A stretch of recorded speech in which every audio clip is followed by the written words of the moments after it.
Olá pessoal, tudo bem? Hoje a gente vai começar um assunto que é um assunto interessante, importante, tá? Não é um assunto complicado, mas que a gente vai fazer algumas conexões com várias partes da química e tentar achar formas diferentes de explicar alguns fenômenos interessantes.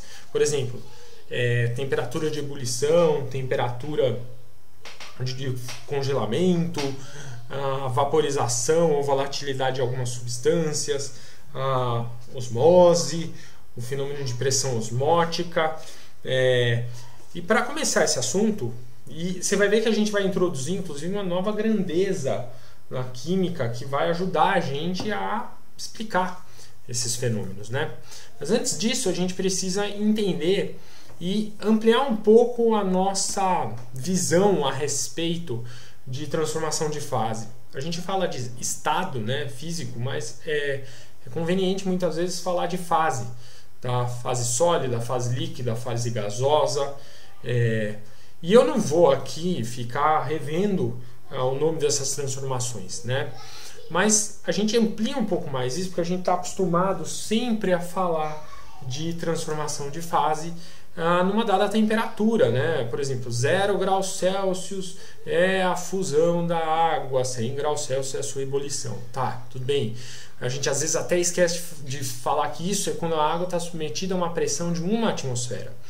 E aí vem o diagrama de fases. O diagrama de fases, ele é um diagrama muito bacana porque ele nos mostra, ele ajuda a gente a identificar o estado físico, a fase da substância, né? Numa dada temperatura e numa dada pressão. Então, por exemplo, eu estou usando da água porque é o clássico, é o típico, né?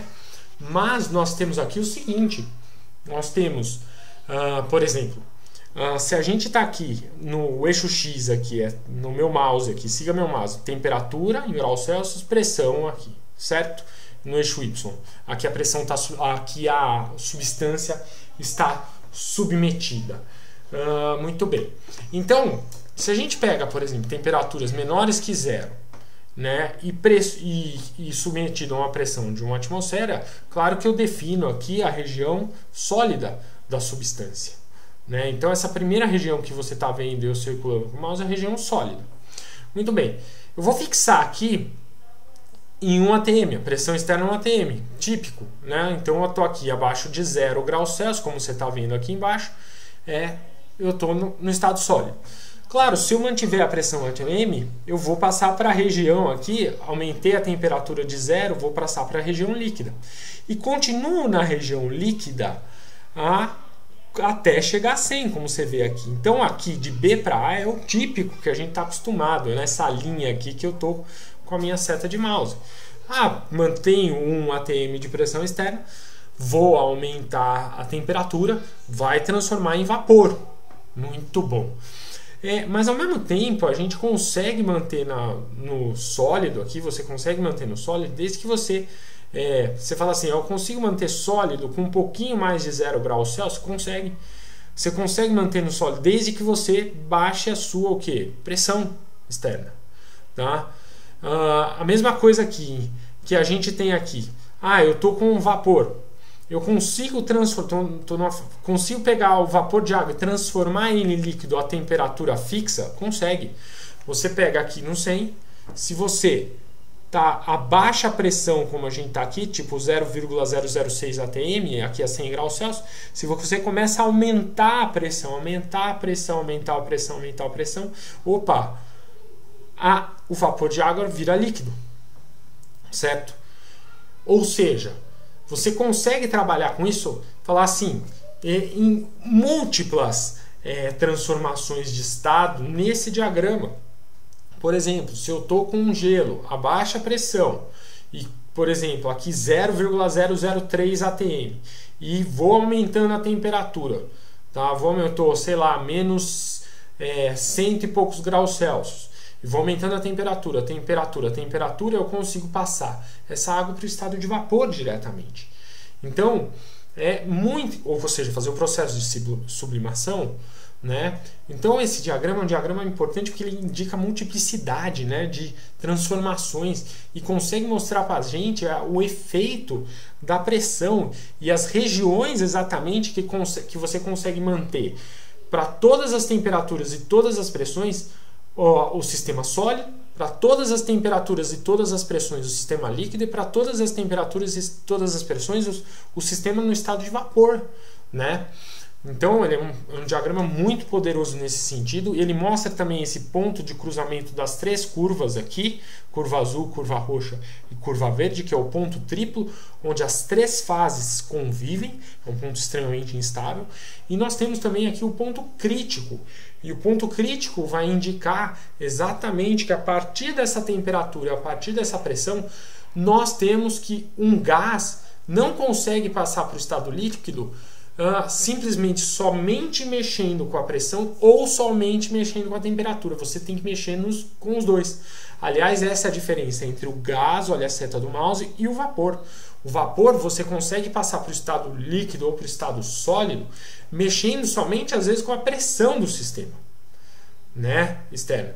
O gás não. Se o sistema é gasoso, você quer voltar para o estado líquido, você vai precisar mexer com a temperatura e também com a pressão a que o sistema está submetido, que é esse ponto crítico determina aqui para a gente. Muito bem, tá? Então, entendido o diagrama de fases, nós vamos passar para aquela grandeza em química, que é uma grandeza que vai ser usada para entender fenômenos físicos, tá? E que grandeza é essa? A grandeza que eu estou me referindo é o que a gente chama de pressão de vapor. Então, a pressão de vapor, como é que ela é entendida? Imagina que então você tem um líquido, tá? Que está aqui num recipiente, que tem aqui um manômetro, um medidor de pressão, e à medida que numa dada temperatura, e à medida que o tempo vai passando, temperatura fixa, a gente vai vendo aqui 2, 3, 4, começa a surgir as primeiras moléculas que estão escapando do líquido. São as moléculas mais energéticas, certamente, as moléculas mais energéticas. E o manômetro vai aumentando de valor. Até chegar no estágio 4, em que o manômetro para de mexer, ele estabiliza numa posição, ou seja, ao estabilizar numa posição a gente fala que o sistema entrou em equilíbrio, e existe uma pressão associada a esse vapor que está em equilíbrio com o líquido. Ou seja, se em 1 segundo 10 moléculas passam para o estado líquido, 10 moléculas vão passar do estado de vapor para o estado líquido, mantendo constante aqui, aproximadamente constante, a quantidade de moléculas no estado de vapor que vão exercer uma pressão e que é marca desse líquido. É uma característica típica desse líquido aqui. E essa pressão é chamada de pressão máxima de vapor ou simplesmente pressão de vapor, que é a pressão exercida pelo vapor em equilíbrio com a fase líquida de uma dada substância numa dada temperatura. Claro que isso não depende do volume das fases e também do formato do frasco. Agora, o que modifica essa pressão de vapor? Essa pressão de vapor ela é influenciada basicamente por dois fatores importantes. Primeiro, a temperatura. Se aumenta a temperatura, você aumenta a pressão de vapor, como evidencia esse gráfico. Você tem aqui a água em diferentes temperaturas, você vai aumentando a temperatura aqui do sistema, e ao aumentar a temperatura do sistema, você vai aumentando essa pressão de vapor. Aí você vai falar, Fefo, você está passando aqui até de 760 milímetros de mercúrio para 100 graus Celsius aqui, ó, eu estou vendo isso. Sim, claro. Aí você vai falar, mas todo o sistema então vai vaporizar, vai ebulir e, portanto, vai continuar aumentando a pressão? Sim, vai deixar de haver o líquido, você só vai ter vapor e você vai aumentando a pressão do sistema, como esperado para um volume fixo, a temperatura começa a aumentar. Típica lei de gás ideal, se aumenta a temperatura, a pressão aumenta, mas se a gente pensar aqui em 760 milímetros de mercúrio, que é 1 atm, a gente pensa que esse vapor aqui, que é o que toda a transformação da substância, continua tendo um aumento de pressão aqui do sistema. E como é que a gente imagina qualitativamente isso? Então vamos voltar. A gente sabe que poxa, se são as moléculas mais agitadas que estão saindo para o estado de vapor aqui, se eu aumento a temperatura, eu deixo o sistema líquido inclusive mais agitado e promovo um aumento de número de moléculas com mais energia cinética e que escapa mais facilmente do sistema líquido e que, portanto, vai aumentar, vai incrementar a quantidade de moléculas aqui nesse espaço, aqui em 4, e, portanto, vai aumentar a pressão de vapor. Muito bem. O outro fator que influencia é, obviamente, a diferença entre líquidos, né? Líquidos diferentes têm, por exemplo, né, interações intermoleculares diferentes internas. E por isso que eu falo, a pressão de vapor é indicativo, né? É um indicativo, certamente, da natureza da interação intermolecular que tem nas moléculas do líquido. Né? A gente pode pensar, quanto mais intensa a interação intermolecular, menor vai ser essa pressão de vapor, mais difícil vai ser para essas moléculas passarem para o estado de vapor numa dada temperatura. E a própria tabela aqui, supõe que eu tenho substâncias puras aqui a 20 graus Celsius, evidencia isso. Você pega, por exemplo, o éter etílico, CH3CH2O, CH2CH3, que faz interação de polo. E você pega a água, que faz ponte de hidrogênio, que é muito mais forte que de polo. Veja, as moléculas de água que vão passar de vapor vão ser em menor quantidade. Portanto, vão ter uma pressão de vapor aqui, ó, 17,5, bem menor que os 442 que você está vendo aí. Veja que a própria medida da pressão de vapor indica quanto volátil é a substância. Quanto maior a pressão de vapor numa dada temperatura de uma substância, mais volátil é aquela substância, como a gente percebe aqui, certo? Muito bem. Então, aqui eu estou resumindo exatamente nesse gráfico a informação das duas fatores influenciadores. Eu podia ter apresentado aqueles 2 slides passados somente aqui nesse slidezinho com esse gráfico, que vai me dizer mais ou menos o seguinte, ó, se você pega aqui uma temperatura de 20 graus Celsius, note, pressão de vapor da água é pequena, portanto, nós temos o menos volátil de todos. Se eu passo aqui para próximo, o álcool etílico, pressão de vapor maior que a da água, mas ainda menor que a acetona e menor que o éter etílico. Então, esse gráfico, para uma dada temperatura, que eu peguei na vertical aqui em vermelho, vai me dar justamente a hierarquia de volatilidade. Mais volátil é o éter, depois a acetona, depois do álcool etílico e depois a água. E a volatilidade é aquela facilidade, né, de uma substância de passar para o estado de vapor, né? E é aquilo que eu falei, é a marca da interação intermolecular que você tem no sistema. E, portanto, esse gráfico resume as duas discussões que nós tivemos anteriormente. Certo? Então, vamos passar para a nossa última discussão importante, que é entender um pouco a temperatura de ebulição em termos dessa questão da pressão de vapor, né? Então, a primeira coisa que é fundamental que você saiba é que para um sistema líquido entrar em ebulição, a pressão de vapor deve se igualar à pressão externa ou à pressão a que a fase líquida está submetida, tá? Se o sistema estiver aberto, nós pensamos em pressão externas, né? Se o sistema está fechado, como numa panela de pressão, essa pressão externa que a panela de pressão vai submeter a nossa substância. Então, veja o seguinte, tá? A gente sabe que quando a gente vai aquecendo um líquido, o que vai acontecer? A pressão de vapor vai aumentando, tá? Mas note o seguinte, imagine que você está aqui no topo Everest, a pressão externa é meio, tá? O Monte Everest, a pressão externa é meio, tá? Imagina que você está aqui com sua água, por exemplo, inicialmente a 20 graus Celsius, tá?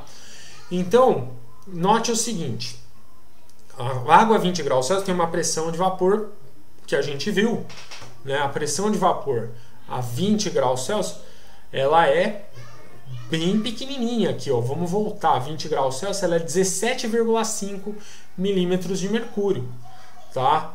Que é bem menor do que esse meio que a gente está vendo. Então ela está com uma pressão de vapor pequenininha, tá?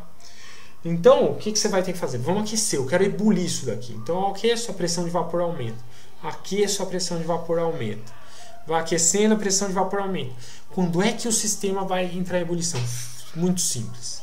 Então quando ele tem um pouquinho menos de meia atmosfera, aqui, sei lá, 0,4, sei lá, aí a pressão de vapor nesse ponto que você está vendo aqui, 0,4, se iguala à pressão externa, que é 0,4 do ponto do Everest, você vem aqui com a sua curva azul, projeta e fala, opa, a água vai começar a ebulir em torno de 70 graus Celsius.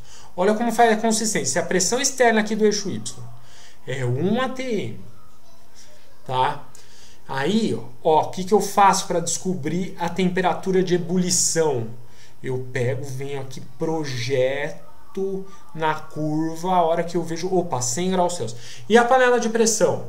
Na panela de pressão que está lá 2 atm interno, vamos supor que ela submete o líquido, tá? Qual que vai ser a temperatura de ebulição da água? Vem aqui, projeta na curva aqui, tá? E 120. E essa você pode falar que a 120 o sistema está submetido a 2 atm e a pressão de vapor é 2 atm. Você vai falar, mas o gráfico que você está mostrando aqui era muito parecido com o anterior. Sim, porque este gráfico aqui de pressão de vapor versus temperatura e esse gráfico de pressão, por exemplo, externa e versus temperatura, essa pressão externa a gente pode encarar como sendo, para condição de ebulição, tem que igualar a pressão de vapor. Logo, eles têm o mesmo formato e eles podem ter serem reinterpretados de acordo com a nossa conveniência. Então, vamos ver aqui.